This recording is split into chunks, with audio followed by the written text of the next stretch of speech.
Good afternoon and welcome to the DFS Army YouTube channel. I'm Razzle11 and you can find me on X at Razzle11Grinds. We are going to take a look at Game 4 of the World Series this evening. Feels as if Game 3 just ended, because it kind of did. Probably around 10 and a half hours ago or so. I don't really remember what time it finished up. I just remember being on the couch the entire time. What a game. It impacts today quite a bit. Each team used up every arm out of their bullpen. Each team had a starting pitcher getting loose in the bullpen. One of which was actually one of tonight's starters in Shane Bieber. It didn't look like he got too active in getting loose. So I don't think there should be any hangover effects from that session. On the Dodgers, it was Yamamoto. That was interesting. Obviously, he just threw a complete game 2 days prior. He was starting to get loose a little bit more intently than Bieber. So if we were to see another marathon game tonight, I'm not sure that Yamamoto would be asked to pitch. I mean, he could, but let's just hope it doesn't get to that again. We would definitely see a position player throw tonight if the same thing were to happen. We get Ohtani versus Bieber. Ohtani having just a monster series at the plate. The Blue Jays are going to walk him a bunch. 5 walks last night, 4 of them intentionally, reaching base 9 times. A lot of talk after the game.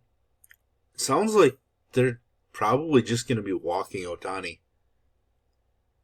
So he's going to be on base a bunch along with pitching. Does that affect his output? Probably not. I'm in the camp of guys coming up being hitters and pitchers, in their teens and everything. Like, they're used to it. And Ohtani's in, that creative shape where it's not that big of a deal. Obviously, his last start, we saw him absolutely dominate, plus hit 3 home runs.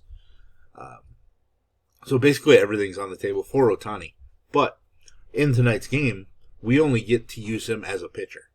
I've, let it be known previously that that's really annoying because our stacks now change, right? Like, the Dodgers could crush and win this game easily, but Ohtani could be the big part of that.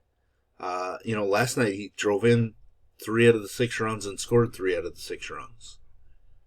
He had 25% of the team hits. He had 50% of the team walks. If he would have been pitching in yesterday's game, we wouldn't have been able to utilize him as a hitter, and we miss out on all those fantasy points to where then the optimal play ends up being like Alejandro Kirk, maybe, which is really, tough to navigate when we're building. There's some strategy to it, right? Like, if Ohtani's going to be put on base a bunch, like, Mookie Betts has just got to step up at some point. Freddie Freeman's going to continue to then hit with guys on base. Will Smith struck out 4 times last night. He was one of my favorite plays. He really, he flew out to the wall once or twice. Probably just once. But Max Muncy 0 for 7. He's really got to step up. And surprise, surprise, Max Muncy grades out fairly well in a pitch profile standpoint. But so does Andy Pages. And I'm getting sick of seeing Pages show up as a play for me. He might not even be in the lineup. There's some talk, obviously, about him being benched, and Alex Call pinch hit for him in a spot that I believe that Pages was better equipped to handle than Alex Call last night. Call being ice cold coming off the bench, needing a fly ball to drive in a run to win it, ultimately. Pages, well, he's been struggling. He did line out the previous at bat, but he's been flying out into the outfield. A couple of just missed balls recently as well. Like, he was the guy that probably was going to hit a sac fly to drive in a run. And unfortunately, Alex Call on I don't know what it was, a 2-0 or 3-1 pitch or something, popped up in the infield. So, just some questionable decisions last night from both sides. A lot of it centered around pitching, but also Schneider pinch running for Alejandro Kirk with Heineman, the backup catcher. Kirk, obviously, especially after Springer left the game, Kirk becomes like the second most important hitter for the Jays behind Vlad Guerrero. Bichette left the game with a pinch runner, which we expected. Kirk's value is just through the roof, and they decided to run for him with the catcher, who at the time I think was the last bench guy available. So some questionable decisions there for me. And then from the pitching side, definitely questionable decisions. The Blue Jays only having Bassett go 1 inning could have lengthened out their bullpen a little bit better, probably put them in better spot for tonight, which means he's probably got to be in play. Even he threw 8 pitches. I know he's a traditional starting pitcher, but my guess is he's going to make himself available tonight. Fluharty struggled, threw only 14 pitches, probably going to have to be in play tonight. Saw Louis Varland use a lot previously, so 20 pitches, he's probably going to be out there. But, we probably lose Sir Anthony Dominguez, 27 pitches, and he struggled mightily. Hoffman, 33 pitches. Lauer for sure. Brendan Little probably out, 29 pitches. On the other side for the Dodgers, it's tough. Anthony Banda definitely going to be available. Only threw 3 pitches last night for a third of an inning. The Dodgers definitely screwed up in their pitching because they used Banda for 3 pitches for a third of an inning. Dreyer, a third of an inning, threw 5 pitches. Kershaw, 8 pitches for a third of an inning. Blake Treinen only went a third of an inning, allowing a run, but threw 15 pitches. Like Treinen, Banda, Dreyer, and probably Kershaw, even though we don't really think he's going to pitch again. I would guess those are the guys that are available first and foremost. Just not sure Sasaki bounces back after 29 pitches in an inning and 2/3. Robleski, 28 pitches, probably not. Sheehan, 37. I would guess probably not either. Enriquez, 30, maybe, but I doubt it. And then Will Klein's definitely not coming back after 72 pitches and an amazing performance out of a guy that hadn't topped 30 pitches. So, pitching is the huge question here. Like, both teams absolutely need their guys to go deep. Just absolutely have to. So with that said, like, even some slight struggles early on, like, they just have to rock with their guy. Obviously, the Dodgers have been up 2-1, gives Ohtani more of a leash. Plus, he's the better pitcher of the two at this point. But Bieber has to just fight through it. Even if he gives up 4 runs through 4, like, they pretty much have to get him through 6, I would believe. Maybe they get Savage to step up and decide to go to Gausman in Game 5. That's certainly possible. Or maybe Gausman throws out of the bullpen because there would be an off day between Game 5 and Game 6 for him to come back and pitch. I don't really know what they're going to do. I really don't at this point. Guys have to step up. There will be guys that say they can. Fisher might be able to, 19 pitches in an inning and third. But they're not going to be all that effective, and that's the biggest thing. We just could see some more runs scored late in this game. 7th, 8th, 9th inning maybe. Just because of how tired some of these arms are going to be coming in. I think Ohtani's in a great spot. Obviously, we talk about how Toronto doesn't strike out all that much. But, a long game, a long frustrating game where they struggled a bit last night. We don't see Ohtani's pitching splits here, but the Blue Jays did strike out 13 times. Still not all that much, considering, or they struck out 16 times, looking at the wrong side. Which is a little higher than they've been striking out. really thanks to Enriquez and Klein, the last 6 innings striking out 7 guys. Glasnow, strikeouts were there, so like Ohtani should have strikeout upside, especially if Springer's out.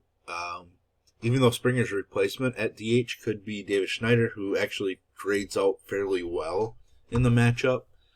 It just weakens the lineup so much, and it might put like Bichette at the leadoff spot, which isn't all that great just because like he just doesn't appear like he can run very hard. So like him being on first isn't a huge danger. Like he's not necessarily scoring on a single from second either. So these are all things to kind of consider when we're building out our storyline for showdowns. Bieber absolutely has to step up. You know, that's the biggest storyline from a pitching standpoint, is he just has to show up.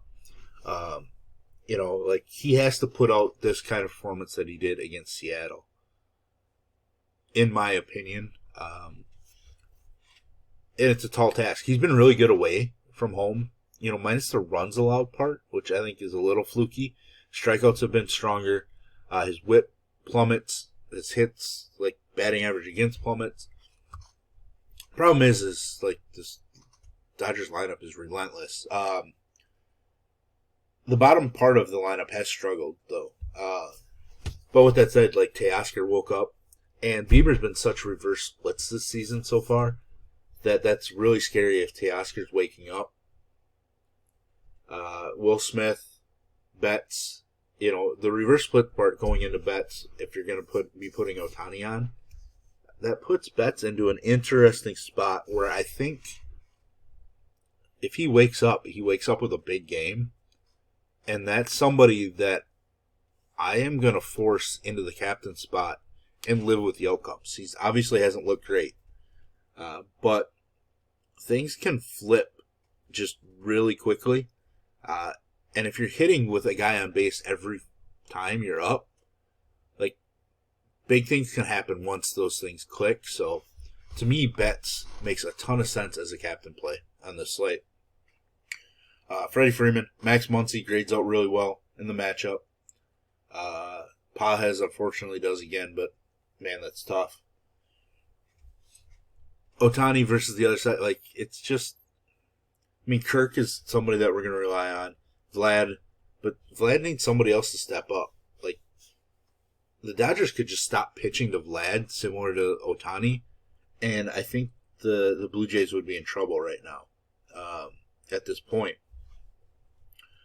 Blue Jays need somebody like Addison Barger to step up, who actually grades out fairly well. The left-handed bats for the Blue Jays actually do grade out well in this matchup, based on what Ohtani uses.